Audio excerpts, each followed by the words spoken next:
Good morning, Philippines. Good evening, Middle East, and good afternoon, Western country.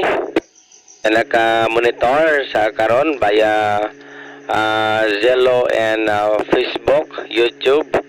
Madamugid nga salamat sa naka-monitor diri sa radio. Madamugid nga salamat. Kag mayong aga. Welcome to our deliberate devotion and prayer time. This is Mike Dovolto, ang barangay Malitubog, Alamada, North Cotabato, Philippines. Taking control. Ato nga sequence sa preload ni Mike 06, ang barangay Bao, Alamada, North Cotabato. Call to worship ni Mike 101 sa sitio Quito, Bao, Alamada, Cotabato. Opening prayer Mike 60 sa barangay Bao, Alamada, North Cotabato.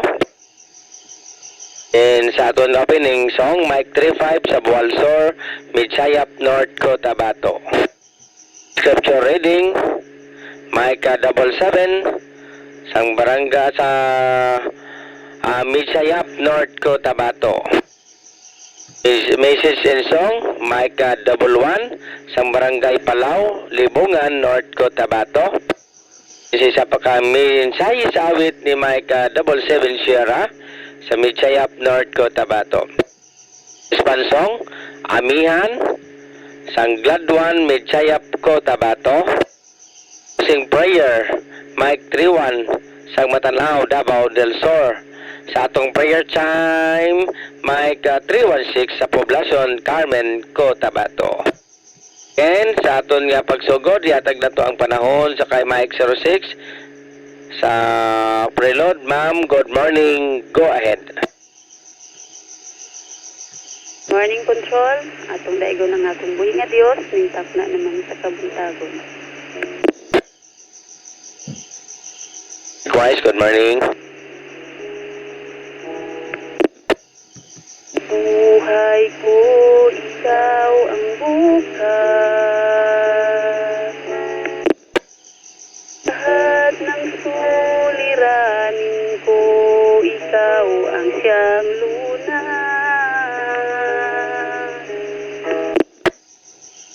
Puso ko, ikaw ang nais.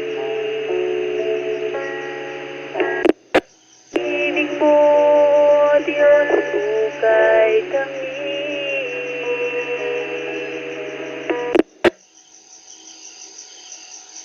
Buhay ko, ikaw ang bukas. Lahat ng suliranin ko, ikaw ang siyang lunas. Sa puso ko, ikaw ang nais. Ibig mo, O Diyos, ukay tamis.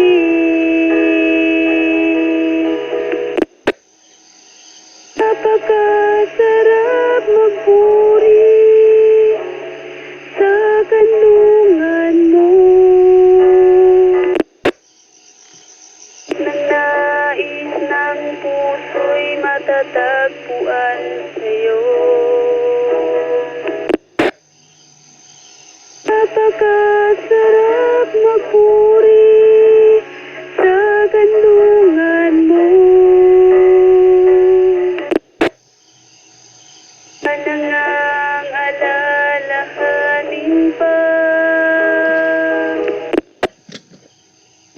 paligid man ang problema.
Basta't ikaw, o Diyos, ay kasama.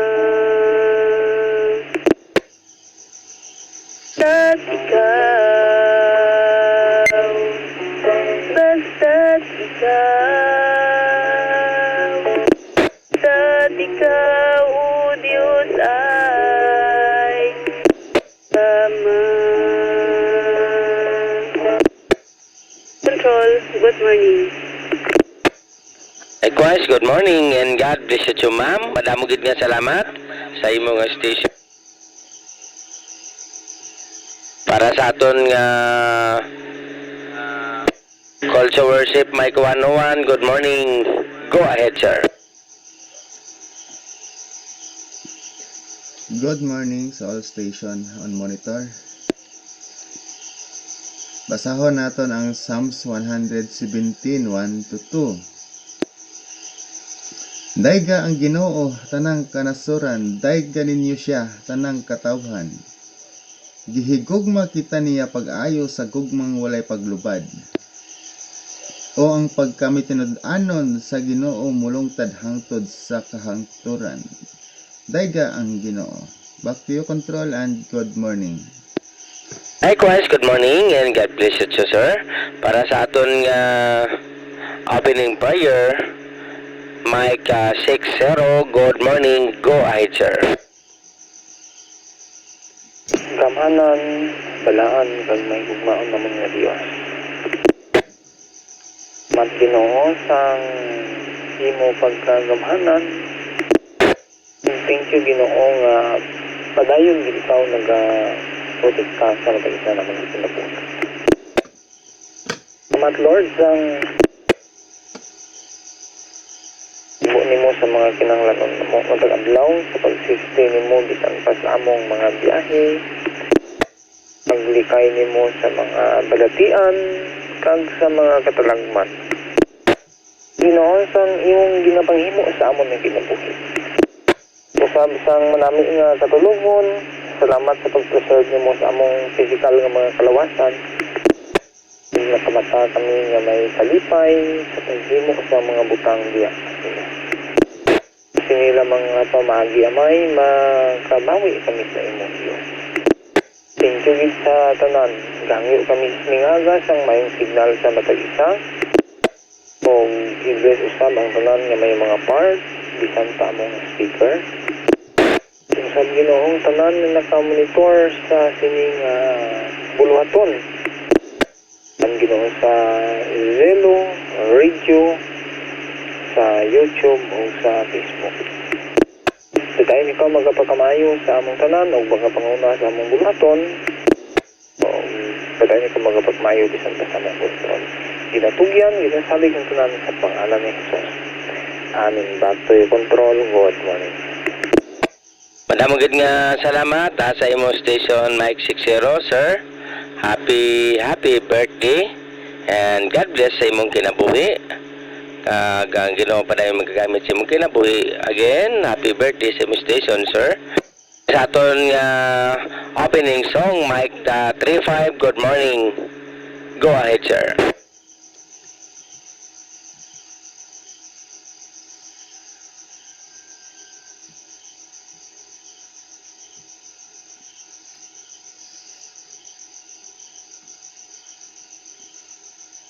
Mike 35 para sa aton opening song.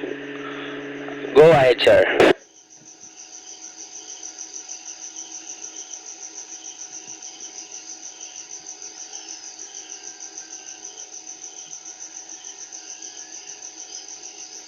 Last call, Mike 35.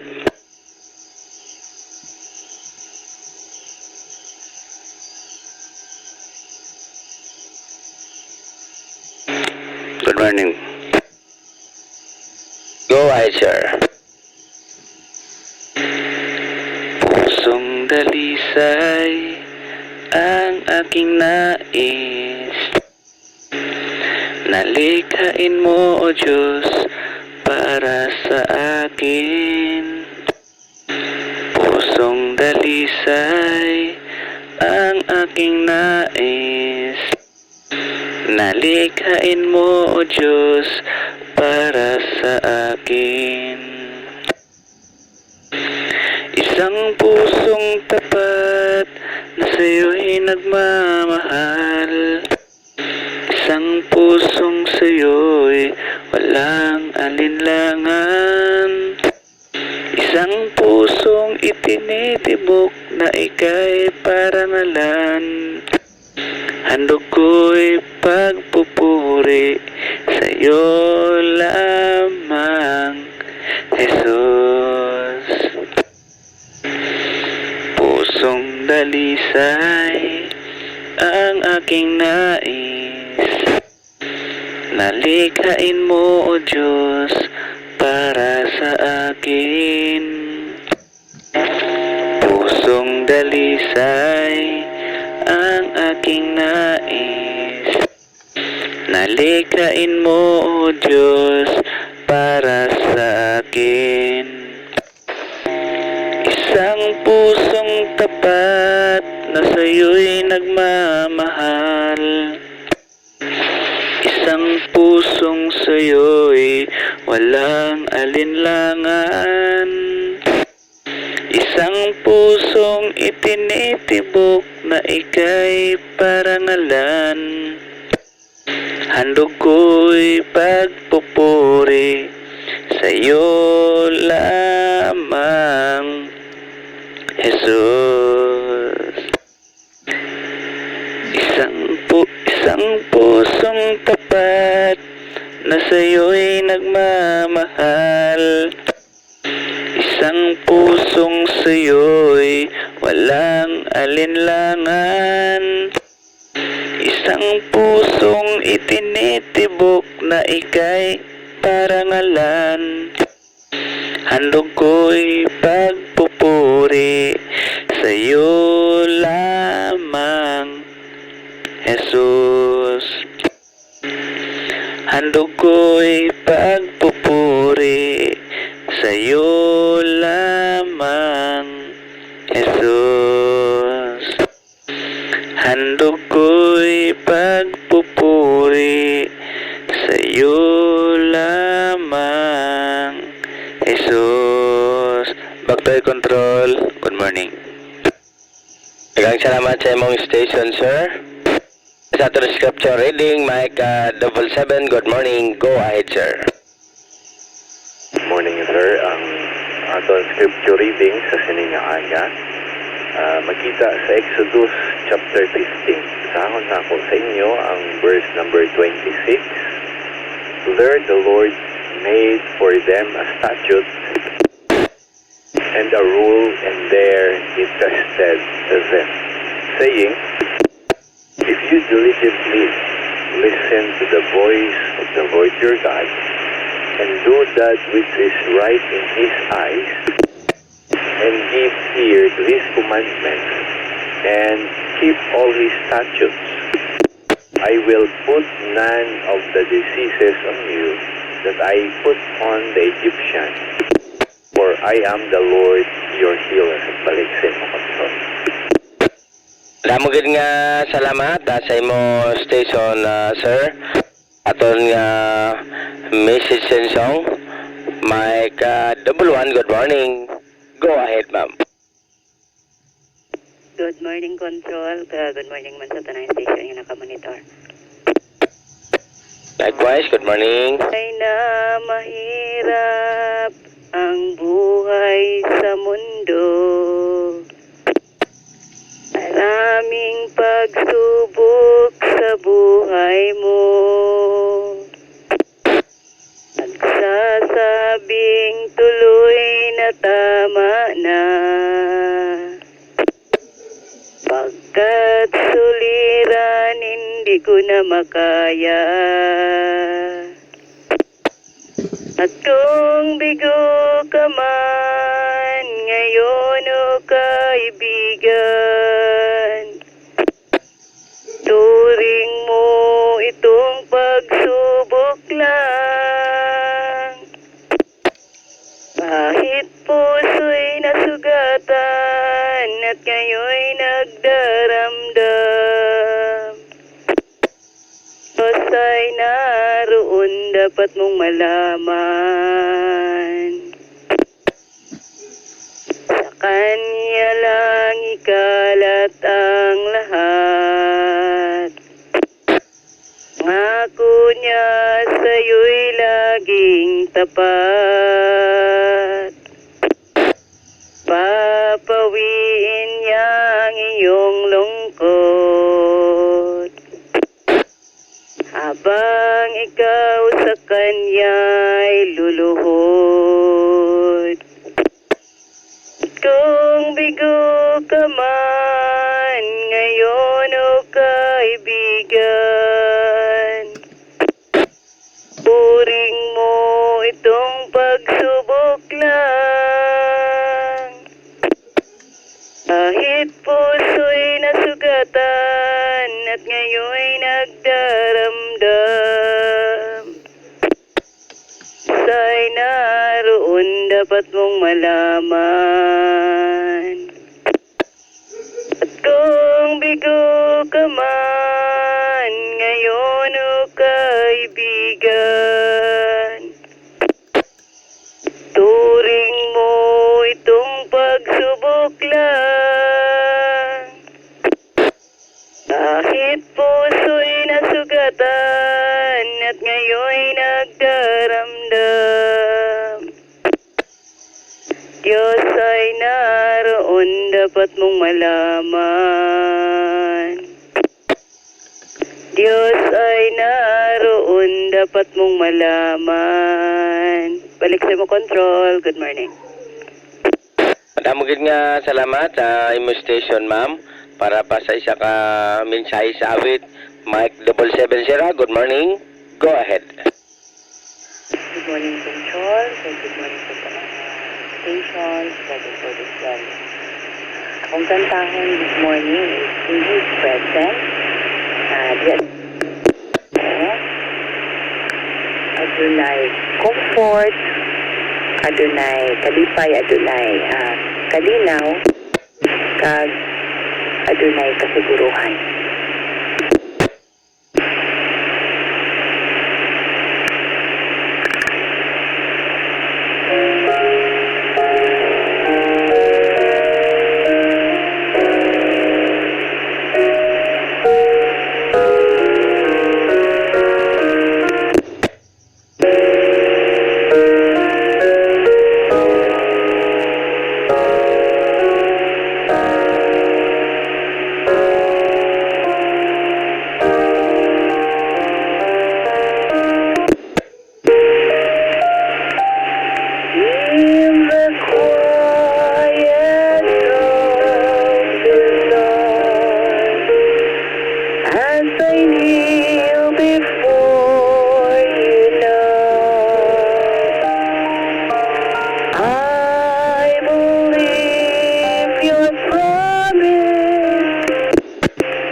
Your perfect will demand, but I learned to trust you more in your presence, Lord, in your presence.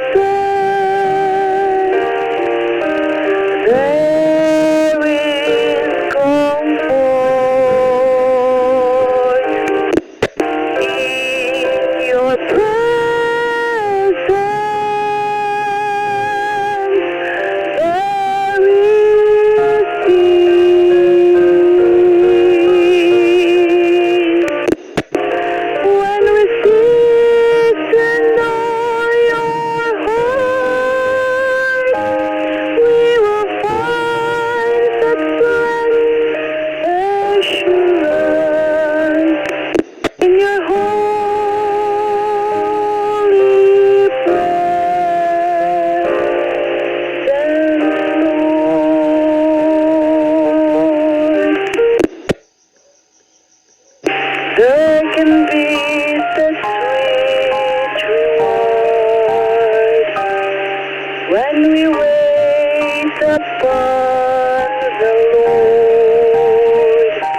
Madapon nga salamat sa imo station, ma'am.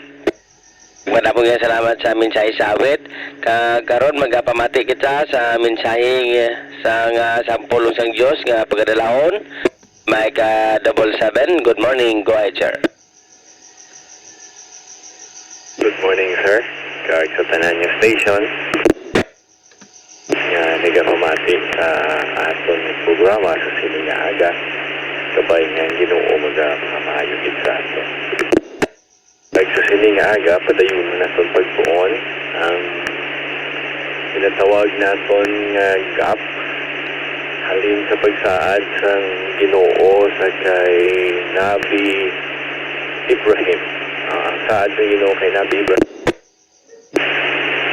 ang iyang saad sang Ginoo kay Nabi Ibrahim nga sa 4th generation sa Genesis 15 nga ang ika-4th generation sang iyang kaliwat makabalik sa Kanaan halin sa lugar sang from the land of bondage or house of bondage sa pagkaulipon dito sa Egypt.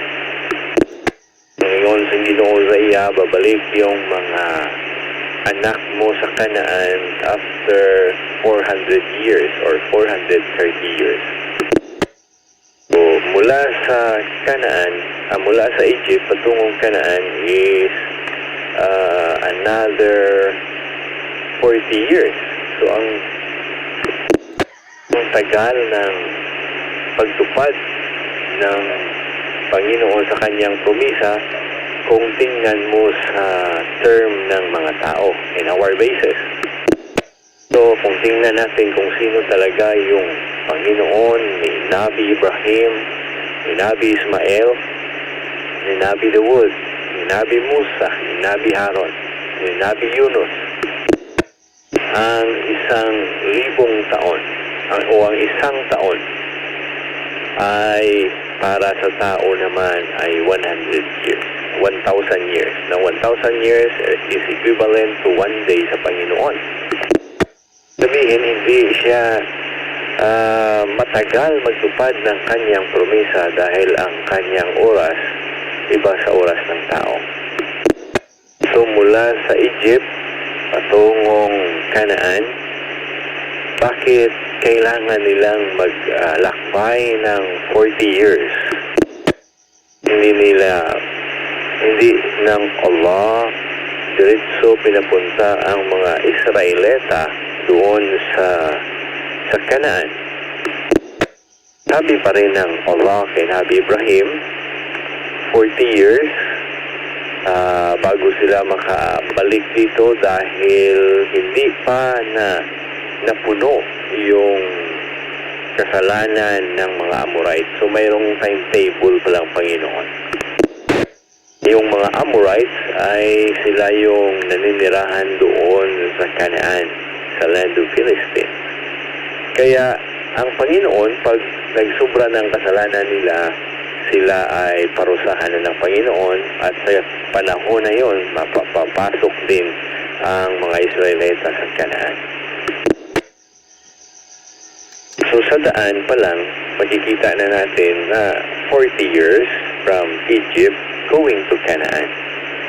Sa daan, makikita natin kung paano gumagalaw ang Panginoon at ano ang kanyang pakay na yung mga anak ni Nabi Ibrahim, yung mga kapatid ni Nabi Musa, mga apo ni Nabi Yusuf. Bakit yun ang ginawa niya? So kung tingnan natin, makikita natin ang purpose ng Panginoon. Bakit may delay siya na ginagawa? So dito sa Exodus chapter 15, makikita natin dito sa Exodus 15 verse number 26. Ito yung sabi ng Allah sa mga apo ni Nabi Ibrahim. I will put none of the diseases on you that I put on the Egyptians, for I am the Lord your healer. Merong kondisyon na sinabi ang Allah. Verse 26, If you diligently, kung kayo ay magsunod sa lahat ng kautusan ko na iyong Panginoon, inyong tagapaglikha, gawin niyo ang tama sa aking mata, ganyo ang mga sugo ko, hindi ko kayo lagyan ng sakit na ipinaranas ko sa mga Egyptians doon sa Egypt, doon sa lugar ni Pharaoh. For I am the Lord your healer. Na pala mayroong nangyayari ng ganito sa buhay nila dahil ang Allah ay nagpapakita kung sino siya sa mundo. Ipinagkikita niya ang kanyang kapangyarihan. Kaya niyang gawin, doon niya ipinakita saan patungo ng Kanaan. Another one, gusto ko ipakita din ito sa inyo na ipinapahayag ng Panginoon na binubuksan para sa atin. Verse number 22. Pagkatapos ng mga Israelita ay nakalabas na sa Red Sea, punta sila sa wilderness of Shur. Doon na sila sa wilderness of Shur. Pagkatapos ng 3 araw na paglakad, silang nakitang tubig. Karating sila sa Mara.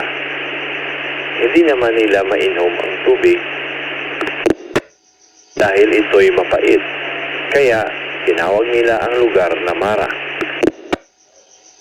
Pagkatapos, ang mga tao ay nagalit kay Moses. Ano yung inumin natin?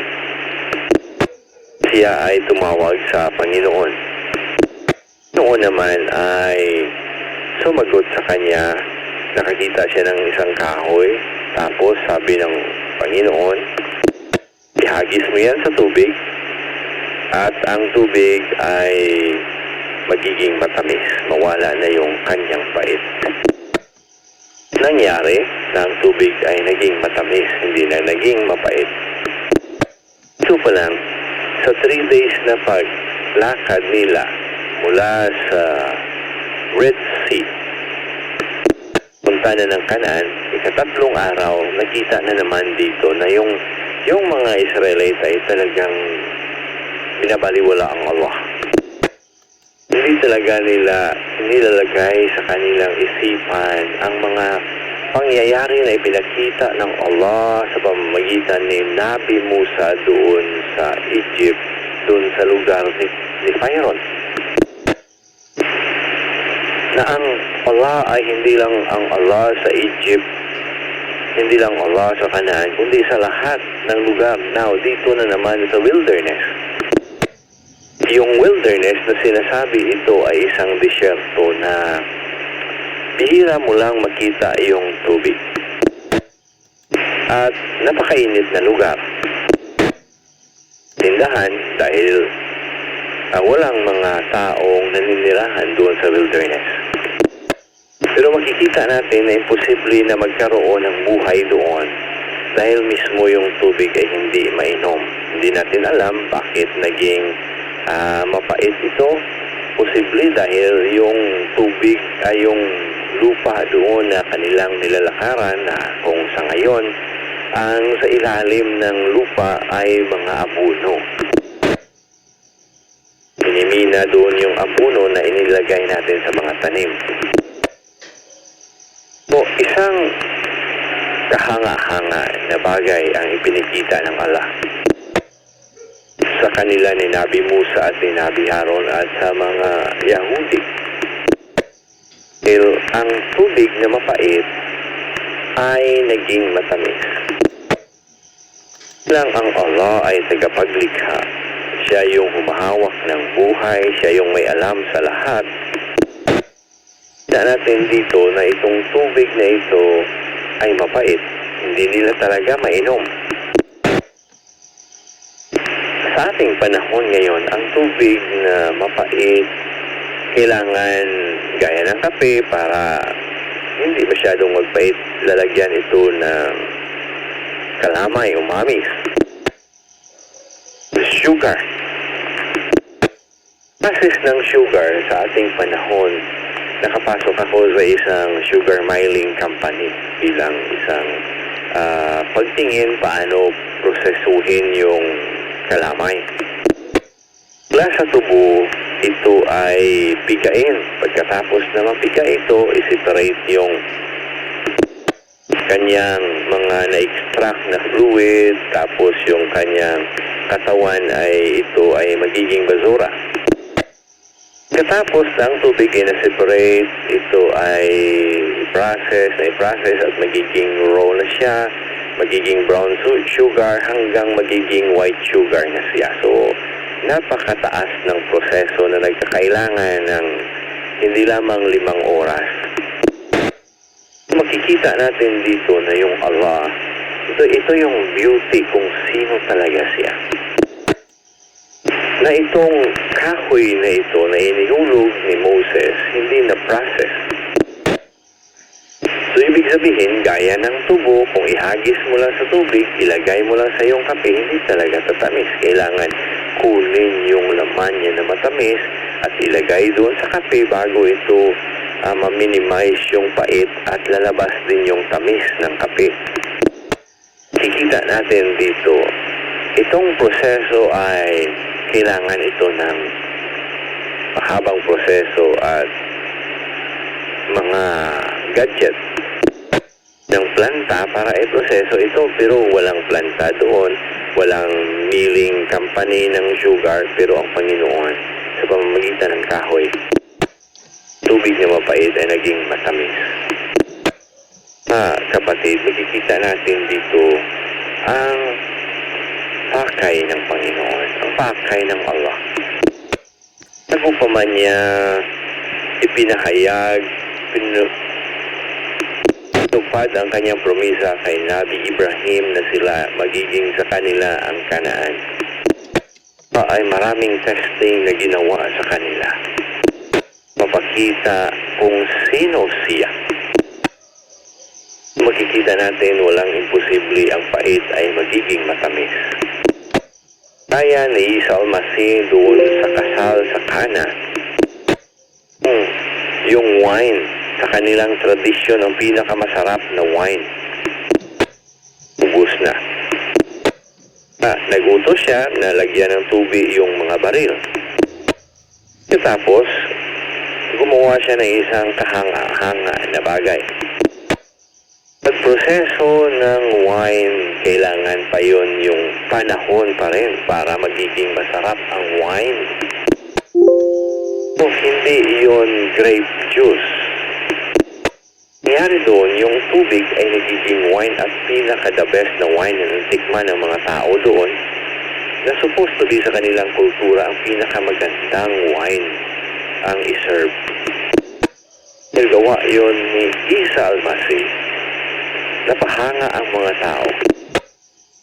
Dahil imposibleng bagay ang kanyang ginawa, pero walang imposible sa kanya. Pa rin dito ng Allah na yung tubig na mapait ay naging matamis sa pagpapakita na siya talaga yung source ng buhay. Talaga yung nag-sustain sa tao.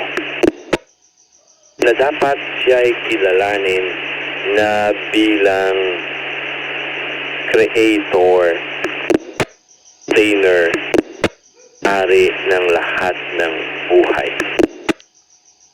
Sa kanya walang imposible, kaya pala pinakikita niya kung sino siya. Dahil dito, sa isyu na ang mga Israelita hindi gustong maniwala sa kanya. Kaya marami siyang bagay na ginawa dito sa pagpapakita na siya yung Allah. Pagpapakita na siya ay dapat simbahin. Pagpapakita na ang mga bagay dito sa mundo ay nasa kanyang kontrol. Napag-aralan natin yon sa kay Jonah, napag-aralan natin ang Red Sea. na ang kanyang kapangyarihan ay posible,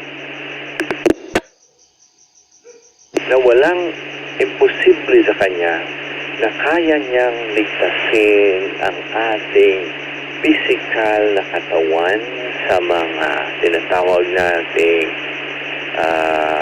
masamang bagay, lalo na ang ating kaluluwa. At sa lahat ng kanyang pangako kay Abraham, ipinakita niya ito sa mga apo ni Nabi Ibrahim sa pamamagitan ng Israelita, at hindi lang sa mga Israelita, pati na rin sa atin.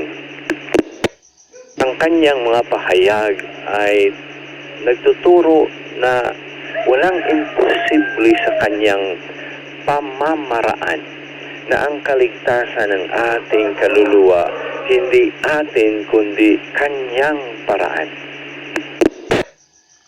Bagay na makikita natin dito na ginawa ng Allah, na hindi lamang ang tubig na mapait nagiging matamis sa kanyang paraan. Sa wilderness, sa pagtuloy natin na pagbasa dito, makikita din natin na yung walang tubig, nauuhaw na sila. Ito ang nangyari dahil sa kanyang kapangyarihan na walang imposible, na kaya niyang gawin ang lahat. Sa kanilang pagkauhaw sa paglakbay doon sa wilderness na walang tubig, Musa ng Allah, sinabi Musa, okay, ituro mo yung baston mo na itinuro mo doon din sa Red Sea, na ang Red Sea ay nabahagi sa dalawa, palalabas ang tubig. Ang nangyari sa pagturo niya ng kanyang baston doon sa bato, lumabas ang tubig at nakainom sila. Na naman ito ng Panginoon para i-test sila kung sila ba ay magkilala o maniwala sa Kanya.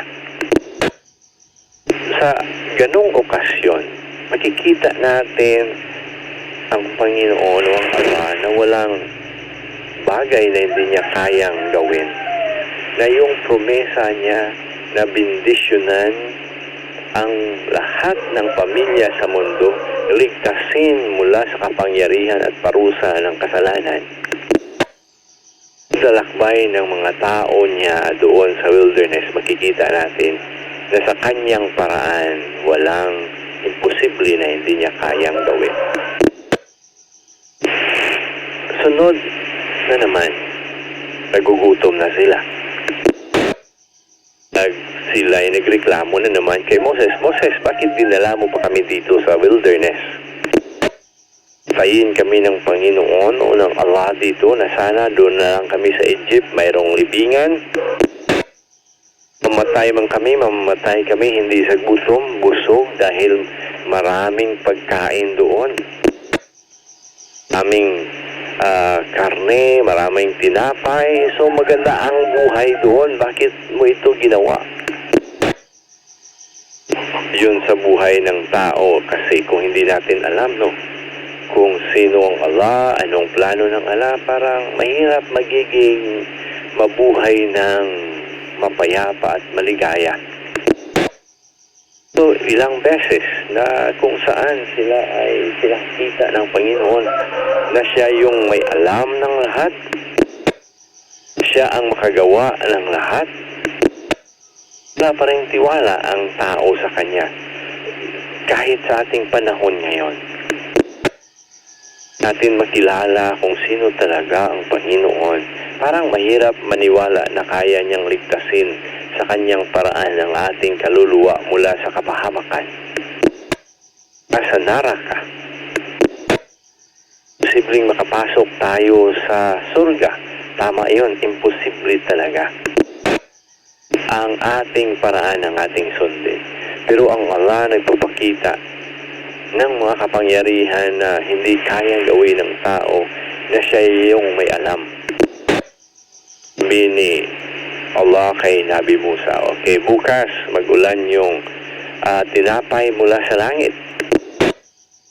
Kita nyo na naman ang himala ng Panginoon o ni Allah. Dating sa inyo ang mga pugo para mayroon kayong karne ng pugo, mayroon kayong mana na kainin araw-araw. At nangyari ito for 40 years papunta ng Kanaan. Ang nag-sustain sa kanila, ito yung pagkain nila araw-araw. Sabi ni Nabi Musa na mula sa kay Allah, magkuha lang kayo ng pagkain na maubos nyo para sa isang araw lamang. Araw-araw ay uulan ng pagkain mula sa langit. So, sa ika-6 na araw, dublihin nyo. Para sa sunod na araw, sa ika-7 araw, walang kayong makikita sa lupa na makain. Kaya dublihin nyo. So, dahil talagang mahirap ang tao maniwala sa sinasabi, palaging nasasaktan ang puso ni Nabi Musa dahil hirap nilang sundin ang simple na instruction ng Allah. Nilang sinusunod ang kanilang gusto. Sunod nila ang kanilang paraan. Ganon din sa ating buhay. Hindi tayo maging payapa at maligaya kung sundin natin ang ating gusto, our own way. Hindi ang way ng Panginoon. At pati na rin sa kaligtasan at kapatawaran ng ating kasalanan, pa rin ang may kuman.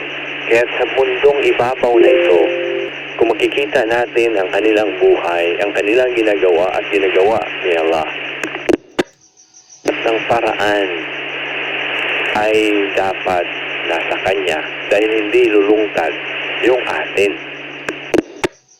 Kaya pa rin sa kaligtasan ng ating kaluluwa.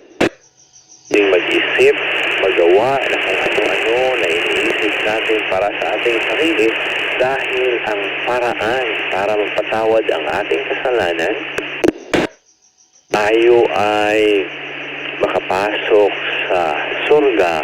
Ang paraan pa rin ng Panginoon ang dapat natin.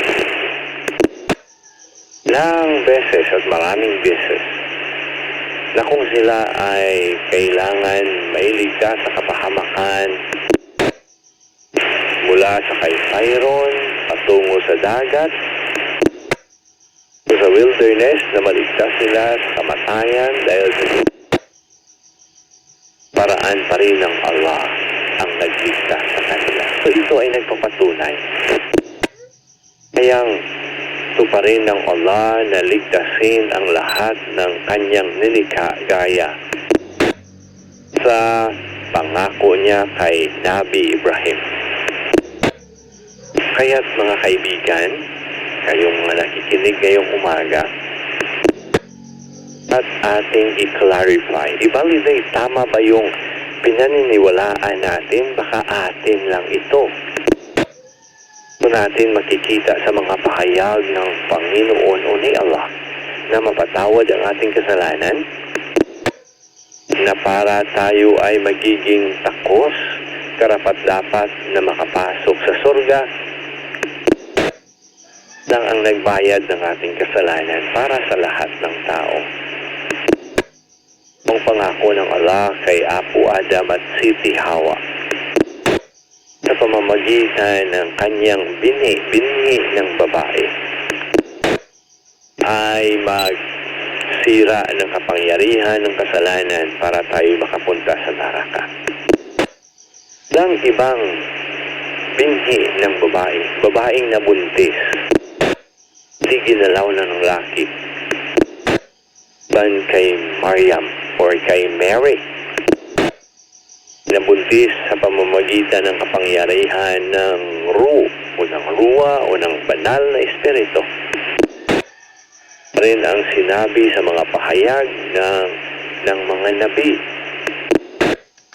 na siya'y mamatay, ilibing, pagkatapos siya ay mabuhay sa ika-3 araw sa kasulatan. So ito yung paraan ng Allah. Ito yung pinapahayag na si Isa al-Masih bilang ating Panginoon at tagapagligtas. Siya yung paraan ng Allah, hindi ating paraan.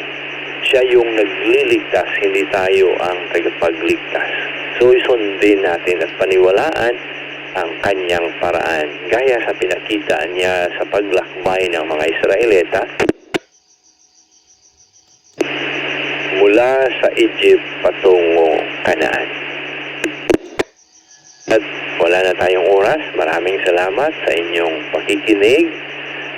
Ito po ang inyong lingkod, Mike 777. Maraming salamat at ng Panginoon magbiyaya sa atin. Balik sa iyo, Control. Maraming salamat sa iyong station, sir. At suriin nating mabuti ang ating mga pinaniniwalaan. Sa aton nga responsong, Amihan, good morning. Go ahead, sir.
Kuya Control, good morning. Madamong gid nga salamat sa imo station, sir. Para sa atong close. Mugid nga salamat.